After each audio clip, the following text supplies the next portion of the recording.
생리통이 심하더라도 생리통은 뭐 당연한 증상, 당연히 오는 거겠지 하고 생각을 하고 진통제만 복용하면서 버티시는 분들이 많은데요. 그런데 남들과는 다른 심한 생리통 때문에 매번 여러 알의 진통제를 계속 복용하게 된다면 길게 봤을 때 그 또한 생리통을 더 심하게 하는 그런 악순환이 될 수가 있어요.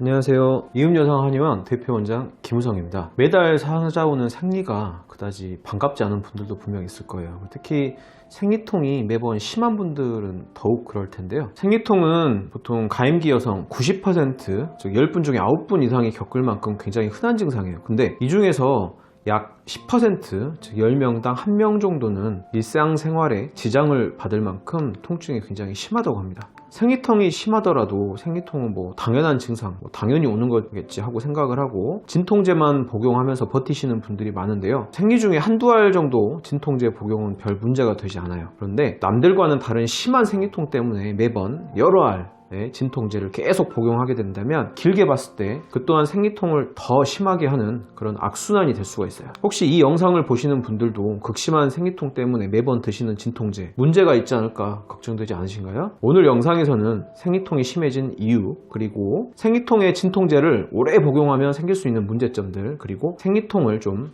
줄일 수 있는 생활 습관에 대해서 모두 알려드리도록 할게요. 먼저 생리통이 왜 생기는지 알아볼게요. 두꺼워져 있던 자궁 내막이 자궁 바깥으로 떨어져 나가는 거잖아요. 자궁 입장에서 생각을 해보면 생리혈이 밖으로 빨리 빠져나가 버려야 다음 생리를 준비할 수가 있겠죠. 그래서 자궁에서는 프로스타글란딘이라는 호르몬을 분비하는데요. 이 프로스타글란딘이라는 호르몬은 자궁 근육을 수축시켜서 짜주는 작용이 있어요. 자궁 근육을 짜주면 생리혈이 바깥으로 빨리 빠져나가겠죠. 자궁이 이렇게 수축을 하면 누구나 아랫배가 살짝 좀 당기는 느낌 혹은 빵빵한 느낌 등 약간의 증상을 느낄 수 있을 거예요. 프로스타글란딘이 아주 적당한 양으로 나와서 적당히 짜주면 별 문제가 없는데요. 너무 많이 분비가 된다면 그만큼 강하게 자궁을 짜내면서 심한 생리통이 생기겠죠. 그럼 자궁에서 이 프로스타글란딘이 과도하게 많이 분비된 이유가 뭘까요? 자, 요거를 좀 알기 쉽게 제가 비유해 가면서 설명을 해드리도록 할게요. 요 아이스크림 잘 아시죠? 설레임이라고 하는 아이스크림인데요. 이 설레임 포장 용기 자체를 자궁이라고 보시고요. 그리고 설레임 안에 들어있는 내용물, 두꺼워진 자궁 내막, 즉 생리혈로 비유를 해볼게요. 자궁 입장에서 생각을 해보면 여기 안에 있는 생리혈이 빨리 밖으로 배출되는 게 자궁 입장에서는 좋아요. 왜냐면 이미 그 죽어버린 자궁 내막은 빨리 떨어져서 밖으로 나가버려야 새로운 자궁 내막이 또 자라날 수가 있겠죠. 이미 죽어버린 오래된 자궁 내막은 이 자궁 안에 머물러 있어봐야 노폐물만 되거든요. 그렇기 때문에 자궁 입장에서는 이 안에 있는 내용물이 빨리 밖으로 빠져나가 버리는 것이 좋습니다. 그래서 자궁 밖으로 빨리 짜주기 위해서 프로스타글란딘을 분비를 하게 되는데요. 이 안에 있는 내용물, 즉 생리혈이 만약에 맑은 물 같다고 생각을 해보세요. 뚜껑을 열고 살짝만 짜줘도 금방 쭉 나오겠죠. 현재 이 아이스크림처럼 끈적하고 탁한 상태, 이런 상태면 어떻게 됐을까요? 자궁 입장에서는 힘을 많이 줘서 쫙 짜줘야 이게 밖으로 나올 수가 있겠죠. 그래서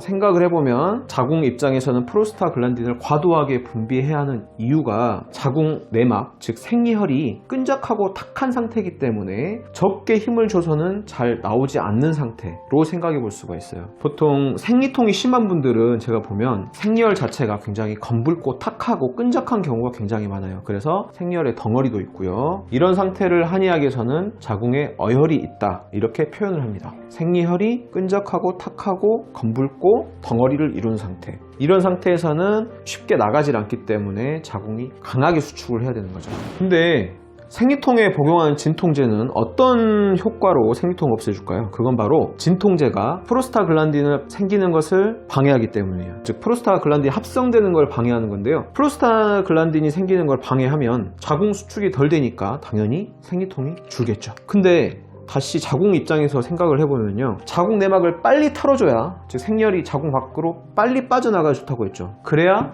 새로운 자궁 내막을 만들 수 있으니까. 자, 이미 떨어져 나가버린, 즉 죽어버린 자궁 내막 조직이 자궁 안에 오래 머물러 있으면 노폐물이 돼서 혈액순환을 방해하기만 해요. 근데 프로스타글란딘 분비를 안 되게 해서 자궁을 짜지를 못하면 그만큼 생리혈이 바깥으로 빨리 빠져나가지 못하고 오랫동안 자궁 안에 머물러 있게 되는 거죠. 그러면 새로운 자궁 내막이 생기는 걸 방해를 하고요. 그 안에 남아서 노폐물로 작용을 해가지고 자궁 혈액순환도 막게 되고, 이런 상황이 오래되면 자궁 혈액순환이 더 안 좋아져서 자궁 내막은 더 끈적해지고 탁해지고 자궁의 어혈이 계속해서 늘어나게 돼요. 그러면 생리통도 계속 심해지게 됐죠. 생리통을 없애기 위해서 진통제를 복용하지만 그 복용 자체가 생리통을 더욱 심하게 하는 악순환의 원인이 되기도 합니다. 참 아이러니하죠. 생리통이 있을 때 진통제를 계속해서 복용하게 되면 나중에 내성이 생겨서 점점 진통제 개수가 늘어난다, 이렇게 보통 얘기를 하죠. 사실 이거는 정확한 표현은 아니에요. 진통제가 내성을 만드는 약은 아니고요. 생리통을 진통제로 해결할 때 점점 생리통이 심해져서